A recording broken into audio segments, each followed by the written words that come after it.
What's up, YouTube? It is your boy JB, and we are here today with the review for Power Book 4 Force Season 1, you guys, Episode 6. The episode is titled, This Is Who We Are. Now, you guys, before we go ahead and get into this review, if you guys are watching this video or any other on the channel and are not subscribed to my channel, then I need you guys to do me a solid favor and stop taking me out on this date and having me pay for it at the end of it. You guys can do me that favor by subscribing to the channel, liking the video, turning your notifications on, and also sharing the video. And you guys, with that out of the way, without further ado, let us go ahead and just jump into this episode of Power Book 4 Force, shall we? Alright, you guys, so before I actually start the review off, I want to let you guys know what's going on, right? So I know that a lot of you guys probably have noticed that I have not done episodes 1 and 2 of Love After Lockup, right? So I do want to let you guys know I have not dropped Love After Lockup. That's one of my favorite shows to review. So I'm not dropping it, you guys. I just didn't realize, when did WeTV extend it, right? Because it's gone from a whole hour show to a whole hour and 31 minutes. So that's something that I'm going to have to get used to, right? But what I'm going to do is I've already taken my notes for episode 1, right? I just got to watch episode 2. So what we're going to do is I'm going to review episode 1 and 2 tomorrow, and you guys will get that, as well as Candy and the Gang, right? So I'm going to watch Candy and the Gang tonight, and then I'm also going to watch episode 2 of Love After Lockup. And then tomorrow morning when I wake up, I'll record them. Now I'm going to have to do this because tomorrow I am getting the documents to sign for my job. So I'm going to have to get this done very quickly so I can get my stuff done so I can, be ready for work not this Monday, but next Monday. And I got to really think about what to do for these videos going into the next weekend. But hey, we'll get there. But you guys will see Love After Lockup tomorrow. Now, let's talk about this show. So, this episode, we open this episode up and we have 3 funerals going on, right? We have Tommy and Claudia. So we see Tommy and Claudia, and they are burying, Mai, right? You guys remember in last week's episode when Claudia stabbed her in the back of the head or neck, wherever she stabbed her with that ice pick, right? And you guys remember, Claudia was so damn high, had Mai's body on that white rug, just bleeding out. So this week, she's finally come down from that high, and she has Tommy helping her, right? And she's like, you've done this before, girl, plenty of times, right? Then we move over, and we see Jannard and Diamond, right? So they're at the funeral for Elijah. And Jannard says to Diamond that, Elijah wouldn't be dead if it wasn't for that nigga Tommy, right? And Diamond was like, we all agreed to the move. Now show some fucking respect. Show some respect. Exactly, right? My issue with Jannard is it's jealousy. It's strictly jealousy with Jannard, right? We know that Jannard is jealous of Tommy, right? But the thing is, you all went into that situation knowing what the stakes were. You knew that there was a possibility that you could be a casualty in war. So now that you went in there with a mindset that you guys would take all of the Serbians out, right? But you also had to know that there was a distinct possibility that you guys could lose someone along the way. But like I said, this really it's not really about losing. It is about losing Elijah, right? But it's more so about Jannard's jealousy when it comes to Tommy, right? So then we see Diamond, and I'm going to assume that's Elijah's mother. He presented her with an envelope, right? So then we move over, we see the Flynn's. So the Flynn's are having a funeral for Simon, right? So Walter and Claudia were talking at one point, right? And actually he was coughing, and Claudia was like, "Are you okay?"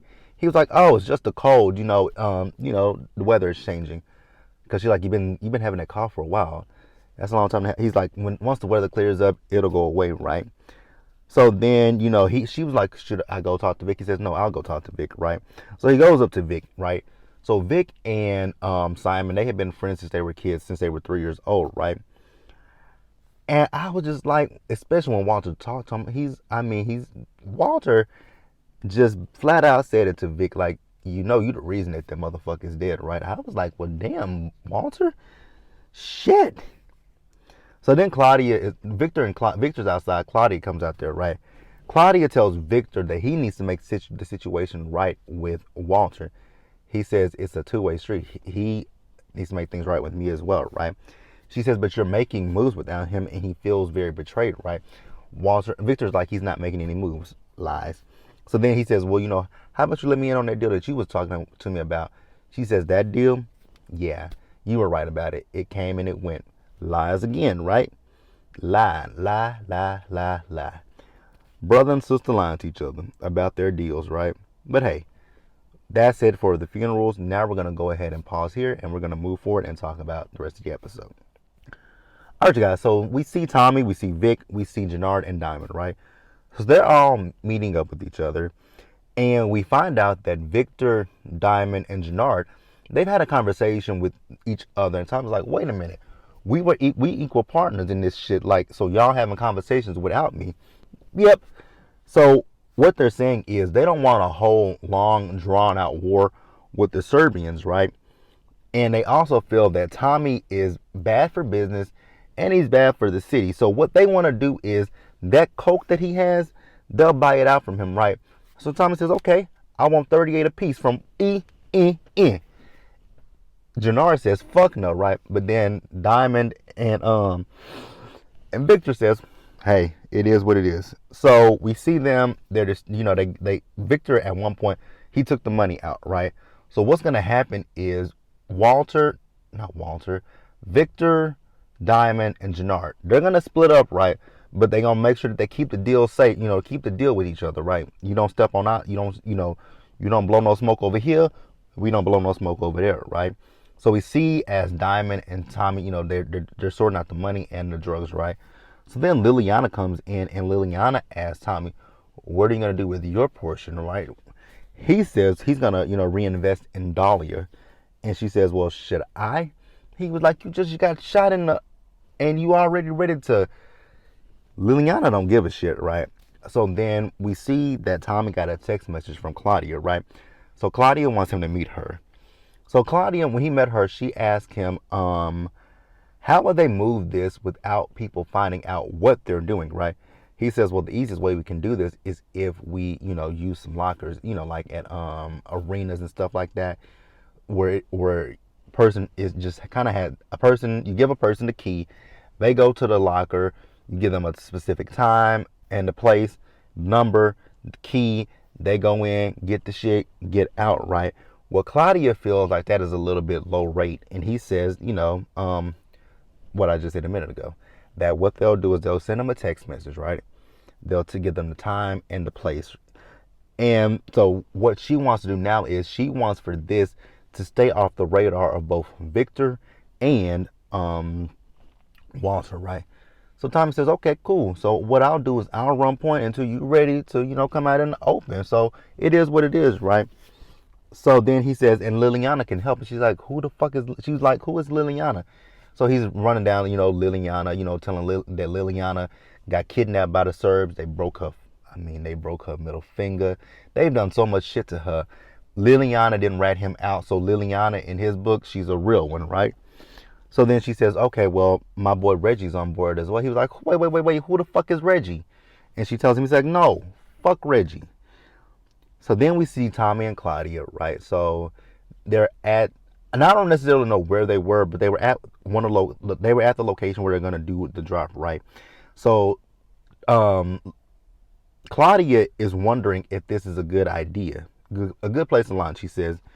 He tells her, no need to worry. Are you afraid about being poor? You don't have to be scared about being poor. So then he's asking her if she's taking, public transportation before. He's not talking about a taxi. She said the Euro train or something like that, right? So then we see Liliana. So Liliana is staking the place out, right? So she's walking around. She has her AirPod in her ear, and what she's doing is she's like on FaceTime with them, so they can see. Because they were like, "Who is that right there in the khaki pants? Who is that? Who is that? Who is that?" Right? So they're doing that, right? So then, once they scope the place out, that's when Tommy's gonna go in and he's gonna, leave the Dahlia there, right? And Claudia was like, me and Liliana, we can get through this no problem, but you, not so much. But Tommy was able to get through because he dressed up. He dressed up similar to Ghost. He walked in, nobody was questioning him about anything, right? He made the drop. As he was leaving out, one guy asked him about was it cryptocurrency? I believe it was something like that. Yeah, it was cryptocurrency because Tommy says he like his in him basically, right? So then we later see Liliana. So we see Liliana. She went to the body shop where her name is Soto, the Hispanic lady was, right, and we see her with that guy is Jewish, right? I think he's Jewish, right? So she gives them both envelopes, right? So they open the envelopes, and there is the key, right?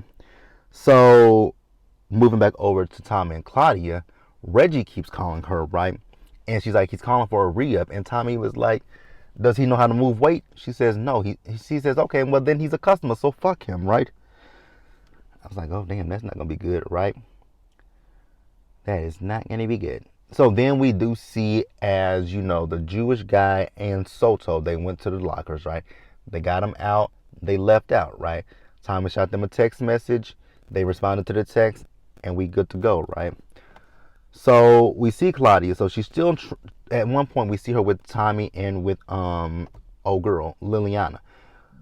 Claudia is still trying to bring Reggie in, but once again, this time it's both Tommy and Liliana. Tommy and Liliana are telling her, fuck him. No, he's a customer. He's not moving weight. And then they don't want him to know who Tommy is because that's going to be a fucking problem, right? So then we see them, they go get the chemist, right? So when they got the chemist, they took her to a lab. And they're like, so do you own this lab? She says, yeah, I own this lab free and clear, right? So then we move over. We see Soto. So they're looking at the vial with Dahlia in it, right? And they were just like kind of questioning, what the fuck is this, right? So then her guy dumps some on him and he sniffs, right? And he was like, oh. So it's kind of euphoric, right? And I wonder, so with the drug, it gives you a vibe that it's an instant high, right? But I mean, when it comes to drugs, I don't know a lot about drugs, so don't look at me. But most of them, unless you're in smoking it or inhaling it. Well, I guess that. Well, yeah, when you take a bump, when people take a bump, they do get an instant. Okay, so maybe. Okay. I was just about to ask the question of how did he just? He literally just. He instantly is high. But I get it. So then she took a hit as well, right? And she's like, holy God, right? So she sent a text message to Tommy saying she's in. So then Liliana came back into the room and she asked Tommy, do you think that Claudia is right for this? He says, yeah, she's right for this. All Claudia really needed was someone to just give her a chance, right? And I agree with Tommy. Claudia is cut out for this. It's just the fact that her father has these outdated ideas of what a woman can do and what a woman cannot do. And I think that Claudia just needed the right person to just give her a shot, right? So then we see outside as Claudia, she's been followed around by Reggie, right? So Reggie's in his car, she's in her car. She makes it to this location and Reggie comes up behind her and he slapped her. And then at one point she stabbed him in the eye, grabbed his gun, popped him, and he's done. I'm like, well, damn, Claudia. For someone who's never taken people out before, this is your second body you got. And then we see her and Tommy burying that body right next to Miss Mai. So rest in peace to old boy. Rest in peace. So we're gonna move forward, you guys. All right, you guys. So now at one point in the episode, when Claudia was with Tommy, Walter had given her a call, right? So we see Walter. He's at a dialysis center. So their front business, their shell, well, not shell, their business that they use to wash the money is a dialysis center. I was like, wow, that is new. Dialysis. That is new. So the two black FBI agents, they're there, right? They're raiding the dialysis center, right? Walter is pissed off because he has patients there that need their treatments, right? They were like, okay, they can get back to getting treatments once we know this business is legit, right? So what they want is his shipping manifest, right? So Walter's pissed off, right? So Walter goes behind a computer. He tries to type in a password, right? He doesn't know the password. And I'm just like, how do you not know the password, right? I get it. You leave Claudia to run all this stuff, right? But what if something bad happens to Claudia? Like, you need to know how to, you and Victor both need to know how to get into this shit, right? What if Claudia is incapacitated somehow? Like, what happens if Claudia is not around to help you? We see what happens. He don't know shit, right? So the FBI is just like, okay, so at this point, we're not leaving until we get that shipping manifest, right? So Claudia eventually shows up and she opens the computer up, right? So after the FBI agents left, Walter is pissed off, like, where the fuck were you? Excuse you? I'm a grown ass woman. I would have said that time. I'm a grown ass woman. Number two, you want me running this shit, right? You need to learn how to do some shit on your own, right? I just don't. I don't understand how Walter just does not know anything, right? Like, you don't know how to get into that computer, right? So he tells her, "You said you're ready to step up, right?" Well, he says you're not being here. This is one reason why you're not ready to step up, right? But then he tells her that she needs to step the fuck up, right? You know, I wouldn't be surprised if one of them kids took their daddy out, because the way he treats them and talks to them, right? It's shitty. Now, we've talked about how Monet talks to her kids on book 2, right? Monet compared to Walter is a saint, right? Semi, right? Semi a saint. Because Monet ain't, as much as I love Monet Tejada, ain't shit, right? She ain't shit, right? But the only, well, no, because she treats Kane like shit, but Kane does dumb shit. So it's understandable. And then Diana is just fucking reckless. So Walter has, he treats Claudia like she's gum underneath the bottom of his shoes, right? Hell, the same for Victor. He don't treat his kids with any kind of respect. But again, like I said, let me know what you guys think, right? Who do you guys think is the worst? Technically, all the parents in the Power universe are crap. Kate is crap with Tommy and JP. Who else is crap? Ghost and Tasha, right? Monet, right? Oh God, as much as I love her, she is the world's worst mother. Rock from book 3. Rock is a terrible mother. Rock is a horrible mother. And then Marvin is a shitty father to Jukebox. Ooh, God, that is a thing that you realize when it comes to Power. The parents, they're trash. Every last one of them are trash, right? Every last one of the parents are trash. So then we move over and we see Polly. So Polly goes back he's at Walter's crib, right? And Walter is on the floor with some blood on his head, right? Polly's trying to help this man out. He tells him to get the fuck off of him. You know what? I would have said, you know what, Walter? Fuck you, right? Your old decrepit ass is laying on the motherfucking floor, unconscious, with a gash on your fucking forehead. But you gonna tell me to fuck off. You know what, bitch? I should have just let you lie and potentially probably even bleed out. Like, I would have told Walter to go suck my ass. And then, Polly is telling Walter that he needs to tell his kids. He tells him to shut the fuck up. I would have been like, okay. First you told me to fuck off. Now you're telling me to shut the fuck up. You know what, my nigga? You good. You can have this shit. I ain't got nothing for you. I really don't. Like, I would have told him that. Fuck you, fuck off, and fuck this. So then we later see Walter. He's talking to Polly. And, they're talking about the Serbs, right? So, Polly says no one at this point wants to claim it. But once the smoke clears, names will drop, and he says more bodies will drop, right? And they're not mutually exclusive, right? They're not mutually exclusive. So then we also see in the episode as Polly. So you guys remember, which episode was it? Was it last week's episode or was it the episode before last? Whichever episode it was, you guys remember that the two FBI agents, they were, you remember the two FBI agents, they were watching him, right? And they were talking about the fact that they feel that they could use him to kind of flip on Walter, right? So they pulled up behind him, right? And they told him that, they have like 26 years worth of shit on him, right?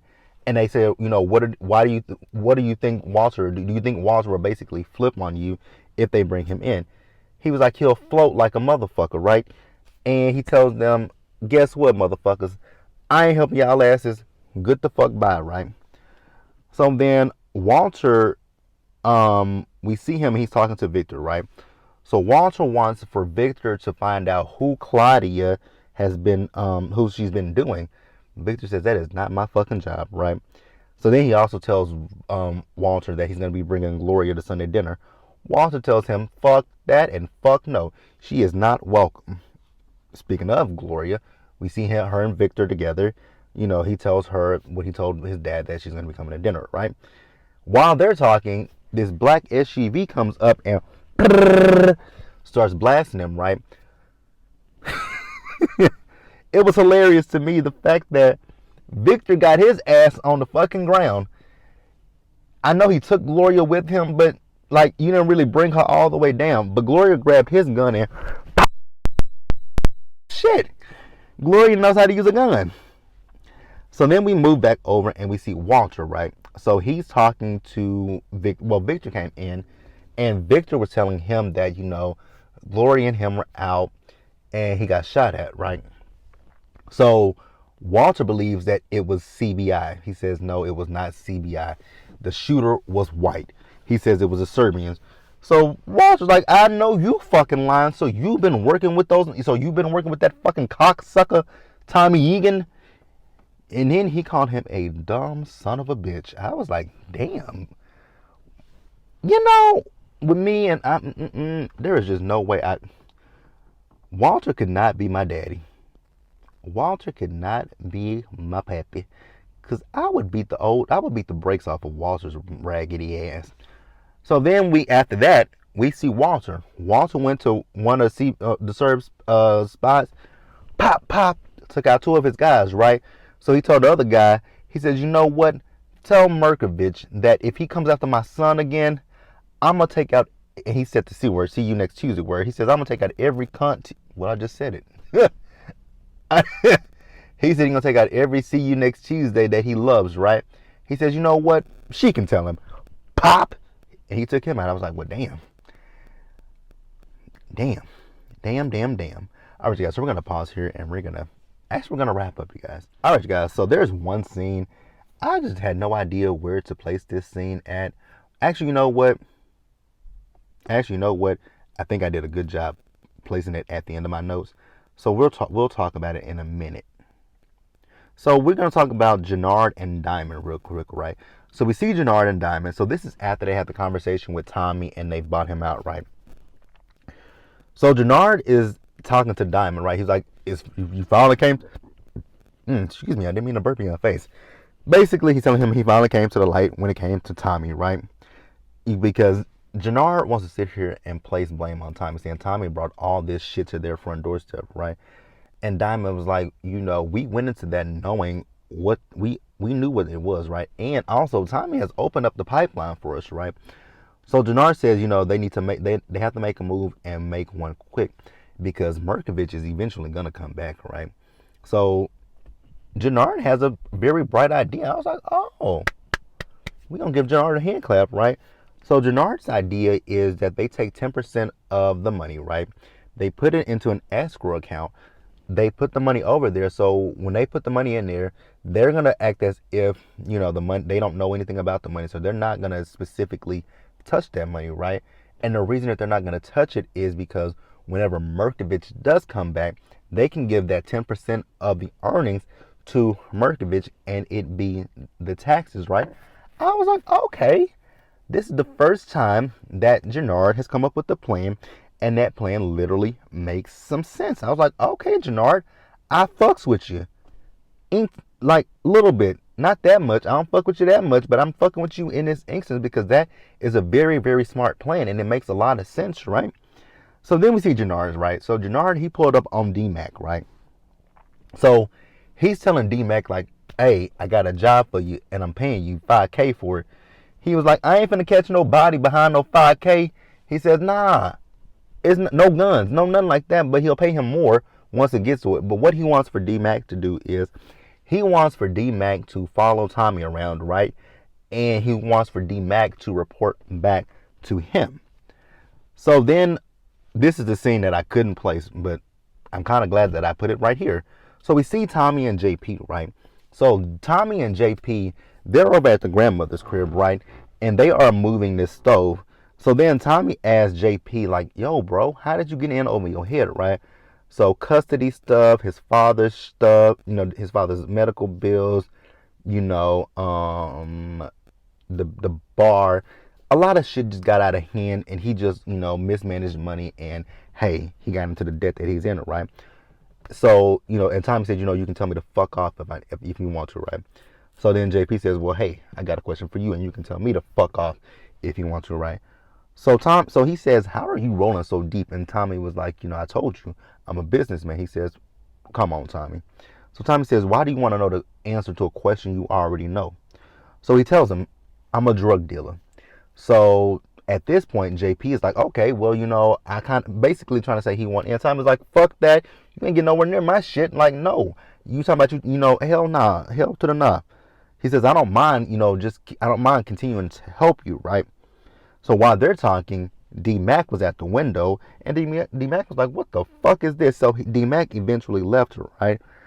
And then we moved back over to D-Mac. He went to the shop where Jannard was, right? He gave Jannard that $5K back. He's like, nigga, you can have this $5K. Find somebody else to do that job, because that job ain't for me. So it's confirmed that D-Mac obviously knows who his father is, right? But his father doesn't know who he is, and I don't necessarily know if he knows that or not, right? And I also do wonder what D-Mac's mother has told him about his dad, right? So we'll see later on as the season goes along, right? So then we later see Jannard and Diamond, right? So they're looking at the pipeline, right? And business is flowing, right? So what they say that they need to do is they need to lock this down before Merkovich comes back, right? So then we move over and we see Diamond. So Diamond, he's down at the diner, right? There's this woman in his booth, right? And she was like, I don't see his name on it. And I think the guy's name is Richard. He says, it's right there. So there is a framed, you know, his the paper cut up, the paper, it's in a frame, right, with him. So the lady's name is Adrian, right? So, you know, she says, are you going to sit there? Are you going to stand there? Or are you going to sit and join me? So Diamond, he does sit down and he has a conversation with her, right? So they're talking, and, you know, he's like, you're eating breakfast? She's like, you know, breakfast for breakfast. Because this is her, I guess she works a late shift, so this is breakfast for her. So then we see them as they leave, you know, the diner. They back at, I guess his place. They're at Diamond's place, right? And they having sex with each other, right? And it's not one of them normal power scenes where where they just banging it out, right? This is very sensual, because he kissing her, he's, you know, kissing in between her chest. I was like, oh, okay, Diamond. Then, you know, she got on top of him. I was like, this is actually really hot, looking at both of them, right? So she got on top of him. Then he flipped her over and they went at it. And my closed caption it said, are you going to come for me? I was like, what? So I guess he did. I was like, that was a little bit of a quick session. Y'all literally just got in that bedroom, and now 5 minutes later it's done. I ain't shading the man. And, you know, Diamond would even say, you know, because she said it was good, right? He took his time with her. He was like, oh, I didn't know. So he was like, and I'm like, she said, men say that when they're just trying to make a woman feel special. He says, well, do you feel special? She says, yes. Diamond wasn't necessarily trying to make, I mean, he probably was trying to make her feel special, but we all know Diamond's situation. Diamond's been in prison for 15 years, right? So then, Adrian, she got a text message, right? She says, it's work, I gotta go. So she leaves out, and then her phone dings, and then on her phone, we see the paper, well, not paper, we see an article, right? And that article is talking about Diamond being in prison for 15 years, right? And I was like, I wonder who this lady is, right? Because it feels like someone sent her to keep an eye on. Oh, I just thought about something, right? Because I just thought about someone we did not see in this week's episode, right? We didn't see Seamus in this week's episode at all. We did not see Seamus because you guys know Seamus is the one that's been following Diamond left and right, right? So I'm wondering if maybe she's an undercover cop. I wonder if she's an undercover cop. And I wonder if she's working with Seamus. Because she just came out of nowhere. It's very random how she came out of nowhere, right? And like I just said, we didn't see Seamus at all in this week's episode. So I'm wondering if she works with Seamus because something just doesn't sit right. I don't necessarily believe that she's a drug dealer. She could be, right? She could be. She could work for old boy from the prison, right? What was his name? I forgot what his name was. The one that's in the wheelchair. She could work for him. She works for somebody. Someone has put her on Diamond for a specific reason, right? So like I said, it could be Seamus and it could be the guy that's in jail, but I really think it's Seamus. Let me know what you guys think, right? So then the next night she's back at his place and she got breakfast again. I was like, yeah, somebody has put her on Diamond. Somebody's put this woman on Diamond, but hey. That's the episode, you guys. Let me know what you guys thought about it. Please leave your comments in the comment section below. Subscribe to the channel, turn on your post notifications, share the video, you guys, and until the next one, stay safe out there, take care of yourselves, wash your hands, you guys, wear a mask, socially distance, be blessed, and I'll see you guys in the next one. Bye, guys. And like I said earlier, you guys will see Candy and the Gang and Love After Lockup tomorrow, and I'll put that in the community tab about Love After Lockup. Bye, guys.